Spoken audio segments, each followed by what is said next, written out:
Say Shabbat Shalom, brothers and sisters. We're going to continue with our Shabbat meditation. We're looking at nuggets from Romans chapter 14.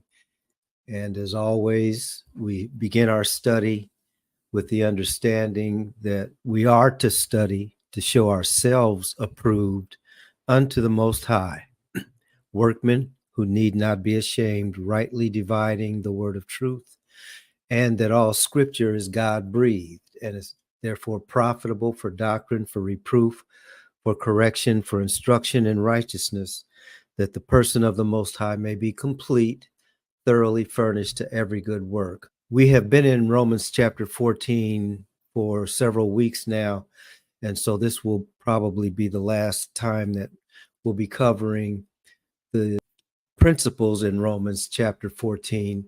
And so what we would like to do, we're going to go back and forth between the slideshow and the scriptures. So I'll start first of all with how we're going to be looking at this. Again, we're looking at Romans chapter 14 nuggets. There's a reason why that graphic is on the screen, and we're going to be talking more about that. But we're looking at the law of meat versus the law of liberty. And we're also going to be looking at the precept that the law of love in this chapter is the focal point and therefore the most important. So as we begin, we read the scriptures last time, so we're not going to read them again, but I want you to notice the headings. So it's talking about the law of liberty in this chapter, and it's also talking about the law of love in this chapter. So we're not going to read all of the scriptures, but I do want to focus on the overall themes, and as the scriptures have pointed out. So at verse 1 of chapter 14, it says, "Except him," or her, "whose faith is weak, without passing judgment on his opinions. For one person has faith to eat all things, while another who is weak only eats vegetables. The one who eats everything must not belittle the one who does not, and the one who does not eat everything must not judge the one who does, for Yahuwah has accepted him." All right, now, so the Apostle Paul, writing these thoughts and these precepts in the form of this letter to the Roman church. Once again, the Roman church was comprised of the bloodline children of Yasharel who had been born again and received the blessing of Yeshua as the Messiah, the anointed one of the nation of Israel, as well as those in Rome who were Gentiles and had also embraced that knowledge of truth. So the Roman congregation had both groups within it. For the most part, the younger ones would have been the Gentiles. Okay, so the weaker ones would have been the Gentiles in one sense, the sense that they wanted to do things the right way, and sometimes their focus was on the thing rather than on the spirit behind the thing. So I wanted to start the lesson out with the understanding that they were having a dispute about food, okay, which is why the Apostle Paul is writing to that issue. But the crux of the issue from what the Apostle Paul is teaching has to do with the spirit and the purpose behind these precepts around food. So we've talked about that before. And as we said last time, and this is where we're going to pick up again, the issue really wasn't what you're eating in terms of vegetables versus meat, because as we also said that meat that is described when it comes to temple worship is not actually the flesh. The meat offering, if you will, sometimes was grain, okay, or fruits and vegetables. So what they were dealing with was a society in which the people had idols. They would sacrifice to their idols with food products. And it was, but the food obviously was not going to be eaten by an inanimate object, and the people would eat the food. And so when they were selling the food in the marketplace, you wouldn't know if the food was going to someone's house for them to consume or them buying that same food to sacrifice to an idol. And so the church is trying to figure all of this stuff out. So what the Apostle Paul has to do is tell the people, look, here's the real deal, so to speak. Okay. So having said that, now we're going to go back to the slideshow. As it says here, the law of meat versus the law of liberty. And what the Apostle Paul begins saying, since we already read the verses, we're just going to sort of recap and pull out those nuggets. It's not the food that you're eating, it's who is being worshiped. So the food and its culture and the culture out of which the eating of the food comes is not actually the same as the culture around the food being a part of idol worship. So the focus was actually on idol worship, as we already said. Now we're going to look at 1 Corinthians chapter 8, verse 13, just so that you can see that I didn't come up with this on my own. So 1 Corinthians chapter 8, and actually I'm going to read from the very first verse. This is a letter that the Apostle Paul wrote to the brothers and sisters in Corinth, but it's dealing with the same thing. If you would take note, the heading here is take care with your liberty. See, the people receiving these messages were being instructed on how one is to live once one has become a child of the kingdom, a born again Christian, and what that actually looks like on a daily basis. So it starts out by saying, now, as touching things offered to idols, we know that we all have knowledge. Knowledge puffs up, but charity edifies. So there's two perspectives that the Apostle Paul is talking to and speaking about in 1 Corinthians. The reason why we're looking at this is that this is the exact same issue that the Romans were dealing with, because it has to do with growth and development in the spirit. Having the knowledge is good, but the source of the knowledge, the purpose of the knowledge, has to be seen from the lenses of charity or love.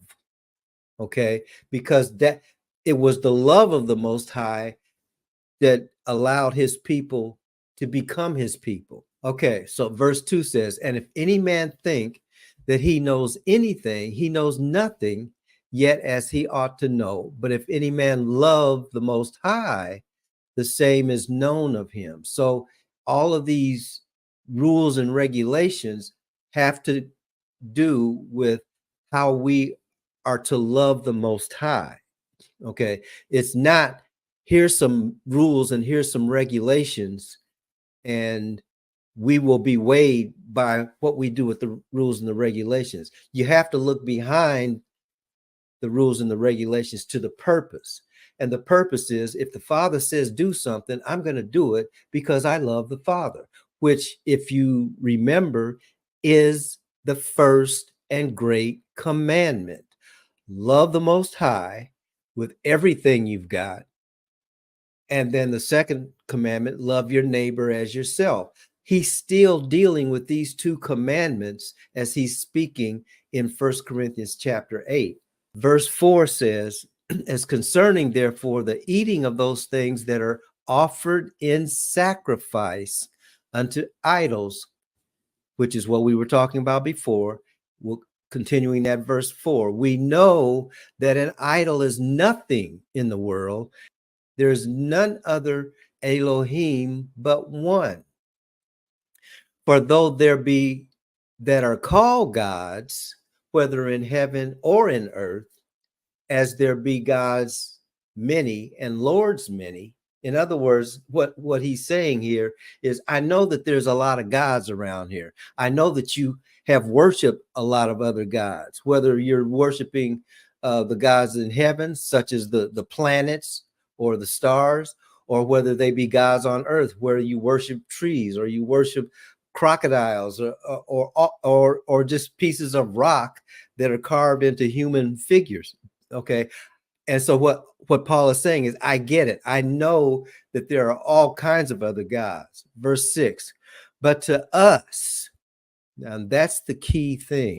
He's talking specifically to the bloodline children of Yasharel and those who have come into the same covenant as Yasharel. Okay.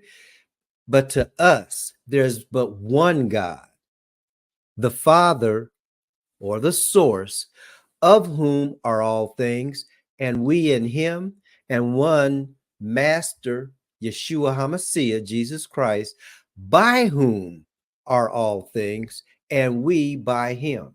So he's giving the framework for the Most High's people to understand their position in the world. And in a world that has many gods, okay? But he's not saying that there are no such thing as these other gods. What he's saying is, we know that there are other gods, but we know also that for us, there's one, okay? Now, verse 8, howbeit there is not in every man that knowledge. Everybody does not know that. For some with conscience of the idol unto this hour eat it as a thing offered unto an idol, and their conscience being weak is defiled. So do you see, this is the same conversation that the Romans were having. It was the weak brothers and sisters that were still thinking the idol had more power than it actually did, and therefore eating food that was sacrificed to an idol in their mind was anathema and should not be done. But the Most High's instruction through Paul was, I understand that, but that's because you're weak and you haven't seen the whole picture yet. Okay, you don't realize there's no such thing as another God. Okay, so you can't eat meat sacrificed to that God, because that God doesn't eat. Okay, so they hadn't gotten to that point yet. And so because they hadn't gotten to that point yet, they were trying to condemn those who had gotten to that point. But those who had gotten to that point were not taking that position seriously, and they were actually causing friction and contention among the body. So what the Apostle Paul is doing is saying, this isn't something that's supposed to be causing contention among you. Okay. So then he goes on, verse 8, but meat commends us not to God, for neither if we eat are we the better, neither if we eat not are we the worse. That's how we know it's not talking about the food per se. Okay. Verse 9, but take heed lest by any means this liberty of yours, see, that's where liberty comes in. Liberty is the freedom to do something because you have been set free from the bondage of something else. Okay. So the bondage of idol worship, the Most High's people had already been set free of, which means that that whole paradigm meant something completely different to them. Okay. So verse 9 again, but take heed lest by any means this liberty of yours become a stumbling block to them that are weak. Who is the them that are weak? Those who are new to the faith, those who are trying to walk this thing out, but they're doing it with a fleshly mind. And they think that this is all about the rule of not eating meat or just eating vegetables, which the scriptures absolutely had not said. Okay.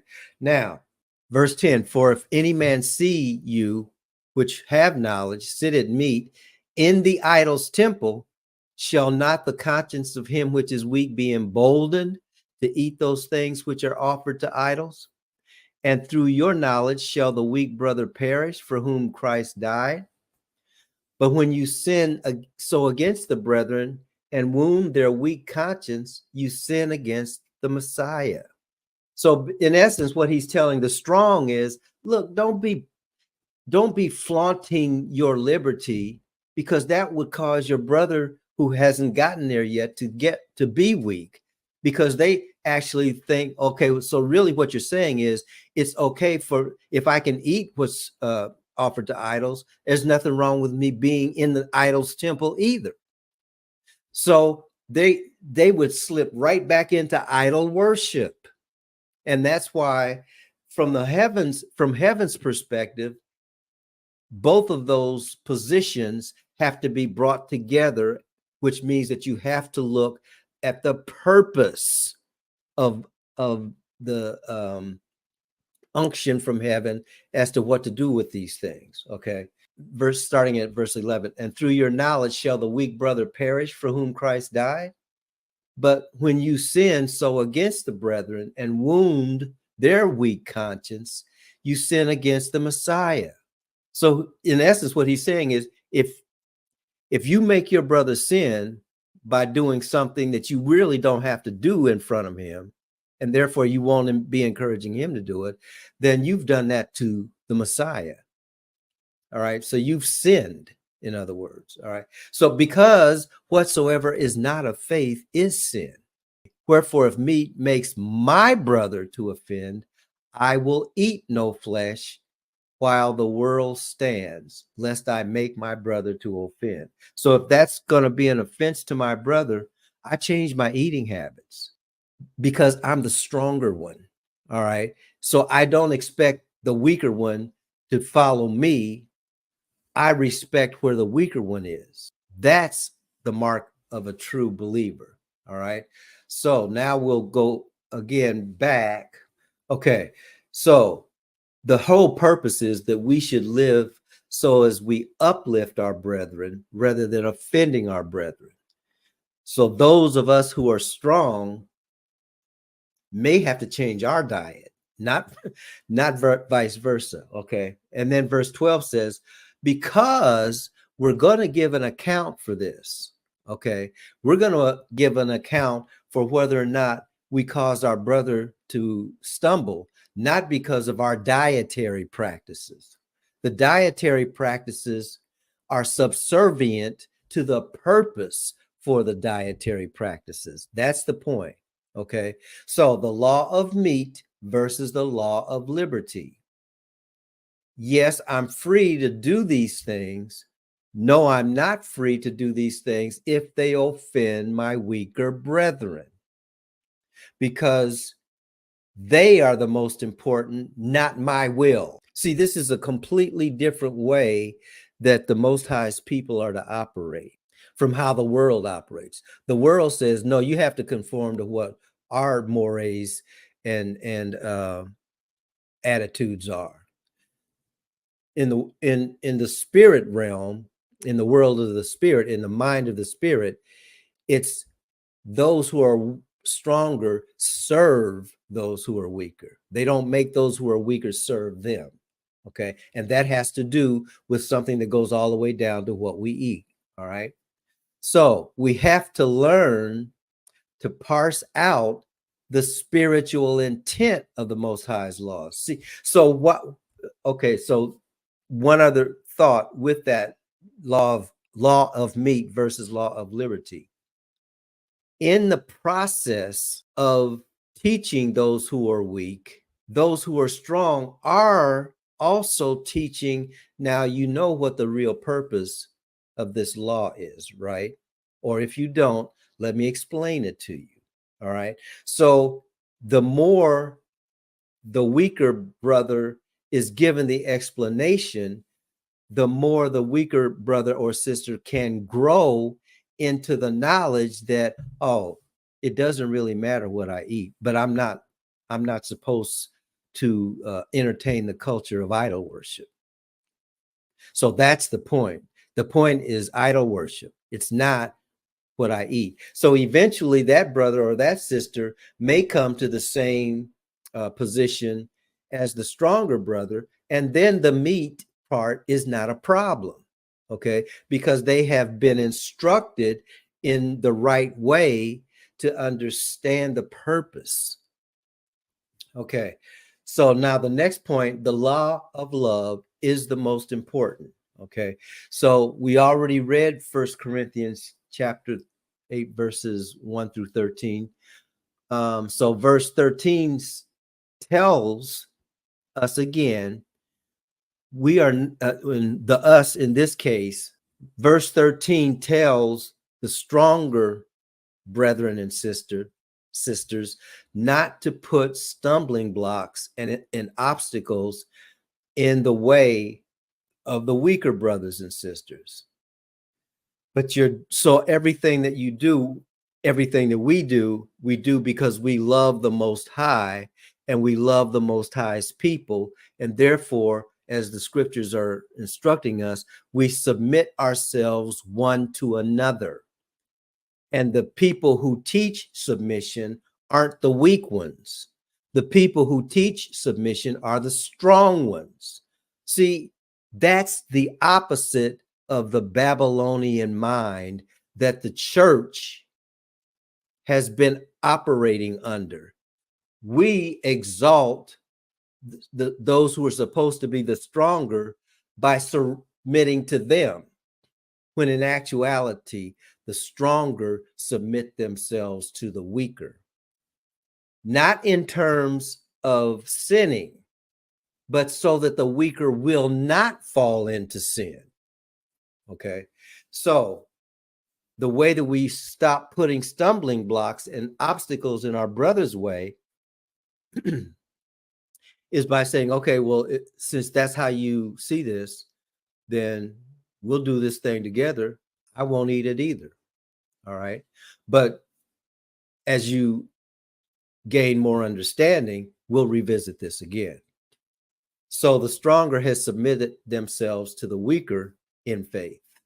And I should have mentioned that this all has to do with strength and weakness in faith.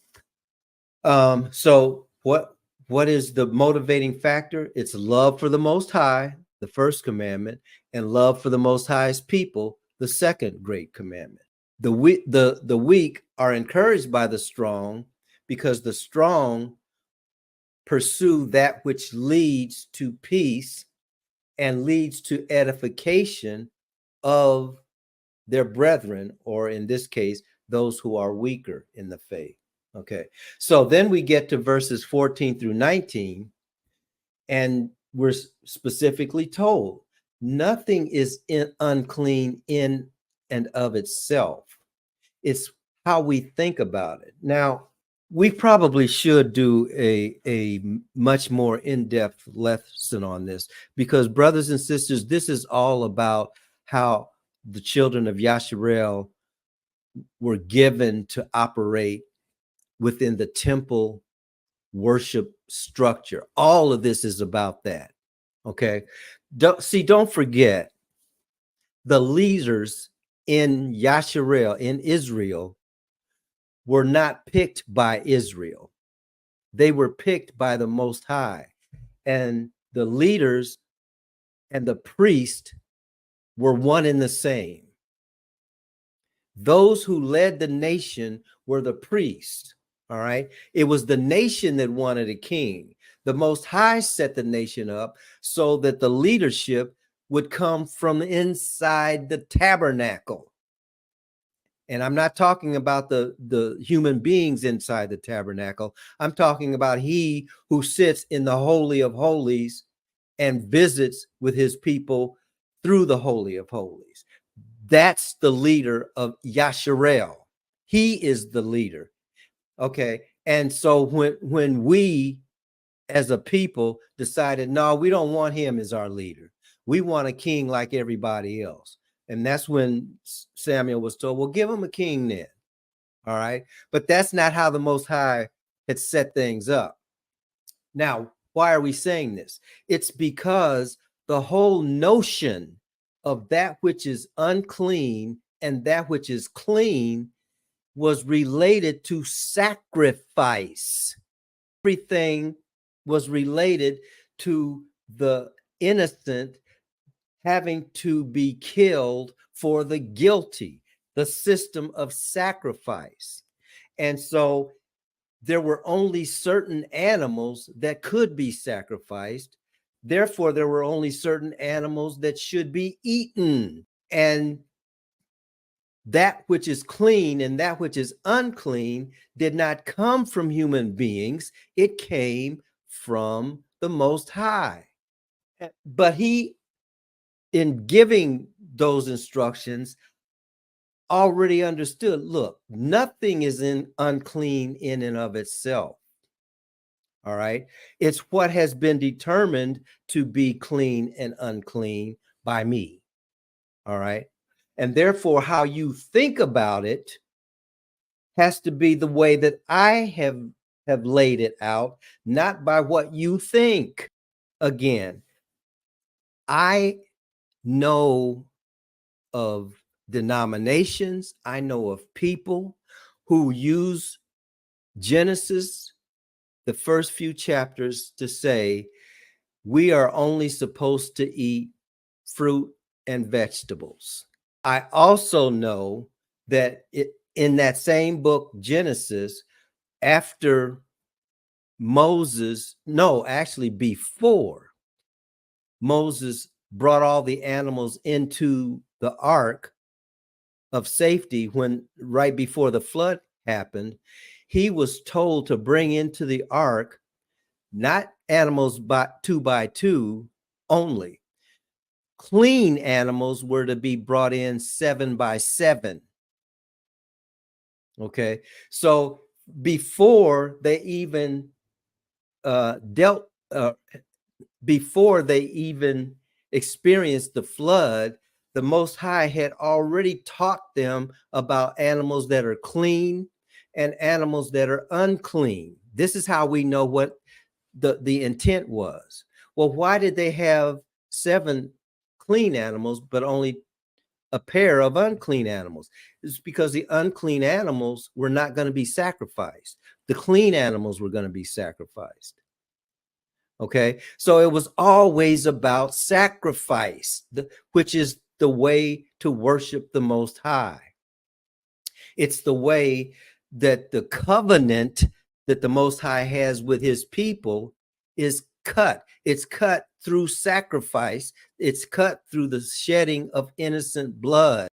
When they came off the ark, he told them, okay, you can eat these animals, but you can't eat these animals. The animals that he told them they shouldn't eat, and this is why I'm saying we probably need to do a whole study on this, had to do with the fact that I've put those animals on the planet to clean up after y'all.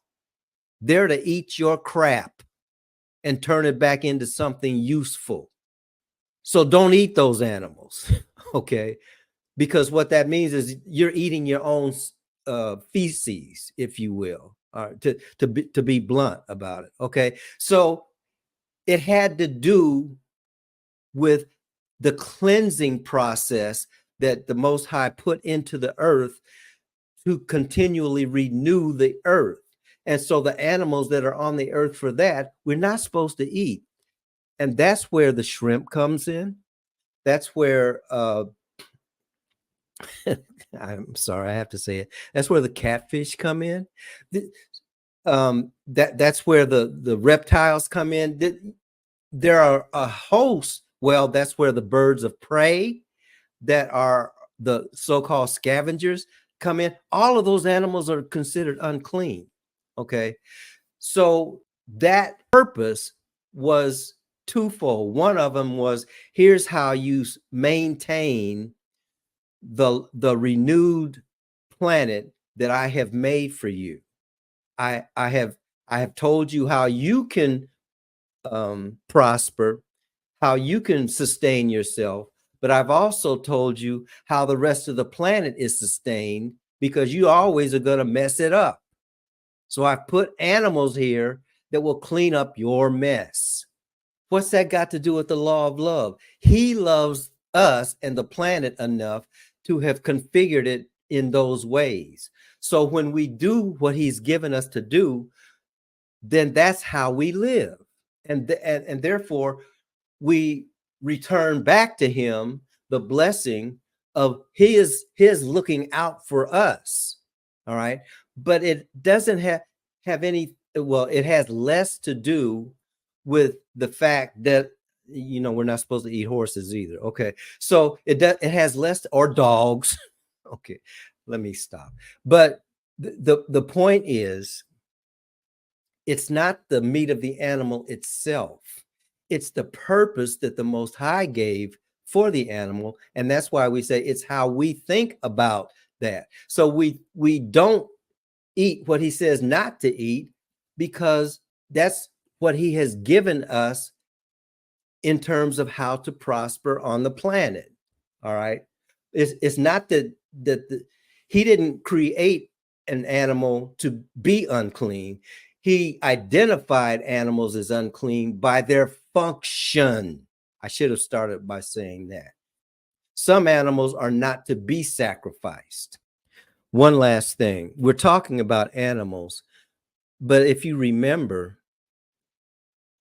the same applies for people. There was, of those 12 tribes of Yasharel that came into the land, or came out of the land of Egypt and into the wilderness, there was only one tribe that could be the priestly clan. And it was only a part of that priestly clan that could actually be in the temple and serve in the temple. The rest of them were outside of the temple and could not go into the temple. What makes something clean or unclean is the instructions from heaven. That's it. Okay. So we get no points for doing what we say to what we're instructed to do. That's what he expects us to do. All right. And there's no point in us trying to lord it over someone else who doesn't want to do that.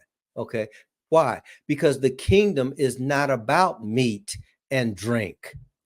The kingdom is about righteousness and how to be in shalom with the Most High and with your brothers and sisters. So that's what we are to pursue. We are to pursue peace, and we are to pursue mutual edification through following the words that will bring about peace. And that takes us all the way back to the Shema.